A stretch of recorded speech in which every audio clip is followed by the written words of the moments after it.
Hello, friends. Today's daily devotional, we will look at Psalm 4.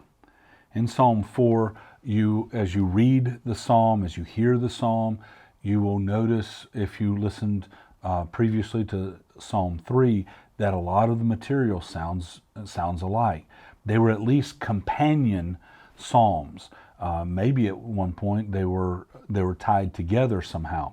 But nevertheless, we are looking at two different ones now, but they do have much of the same material.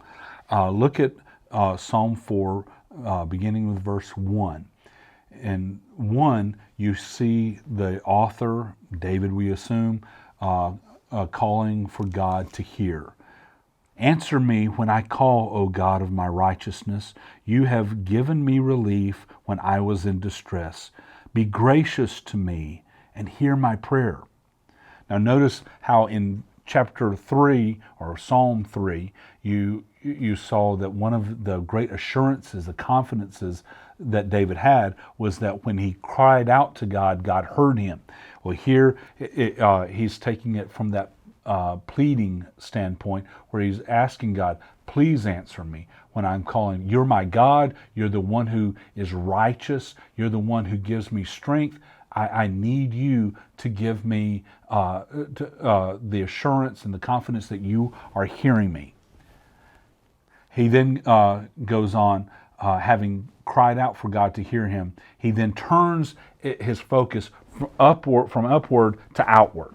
Now he's talking to his enemies in verses 2 through 5. O men, how long shall my honor be turned into shame? How long will you love vain words and seek after lies? But know that the Lord has set apart the godly for himself. The Lord hears when I call to him. So he went from pleading in verse 1 to the confidence in verse 3 to call to his enemies and say, you need to understand, God listens to me. Then verse 4, be angry and do not sin. So now he's turning from looking at those people and warning them to now he's telling them, be angry and do not sin. Ponder in your own hearts on your beds and be silent. Offer right sacrifices and put your trust in the Lord. So he went from warning them to instructing them. Warning them not to continue shaming him and to opposing him. O men, how long shall you turn my honor into shame? How long will you use vain words and seek after lies? They're smearing David's name. They're slandering him. But know that the Lord has set the godly apart for himself and hears me when I call on him. So that's the warning part. If you have people that are slandering you, if you have people that are opposing you and smearing your good name, understand that you're not the first one of God's people to experience this. A couple things that you need to make sure of. One, make sure that you are right. Make sure that you are living in the right and that you are representing the Lord correctly in a given situation. Then look at verse 4. Be angry and do not sin. That is, even if you have a good reason to be angry, stay in control of your speech and of your actions. Be angry, do not sin. Ponder your own hearts. Investigate. Look at where you're standing. Are you right indeed? On your beds, be silent. That is, when you're experiencing difficulty, often we'll sit awake or lay there in bed and twiddle our thumbs and just staring up at the ceiling, wondering, just thinking through the situation that we've gotten ourselves into or that has come upon us. And he's saying, as you're on your beds thinking, just be silent. Make sure that you're doing what you ought to do. Offer the right sacrifices. Are you worshiping the Lord the way you're supposed to? And then he says what you need to do, put your trust in the Lord. Then the third stanza here in verse 6, there are many who say, who will show us some good? Lift up the light of your face upon us, O Lord. You have put more joy in my heart than they have when their grain and wine abound. God's people who experience God's provision and God's blessing have greater joy than people who are experiencing the windfall of prosperity. They have a greater prosperity than what can be quantified in material terms.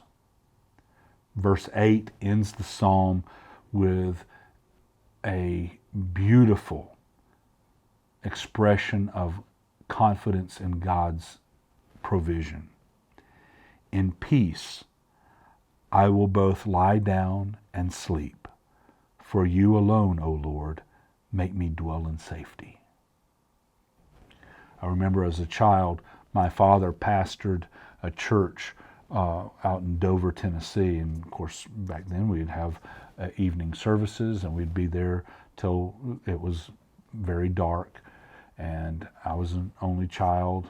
I'd be laying down in the back seat, and we drove through gravel roads back then. Woods on either side, no lights, just pitch black. And I remember feeling the security of the knowledge that I was with my dad. That's how we feel when we are in the presence of God.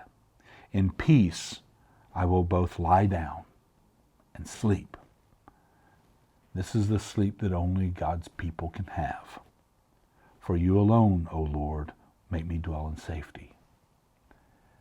Only God can give you the assurance, the peace that you need to sleep no matter how bad things are. It doesn't mean that bad things won't happen, but it does give you the confidence that God's will be accomplished. As you look at God, you can have relief in distress. You can know that justice will come about. You can experience a belonging and a joy that only comes from being part of God's people. And then you can experience a peace that comes only from knowing that God's sovereign hand is in control of all things. May God bless you and keep you and cause his face to shine upon you and give you peace. We know these things are true because this is the Word of God.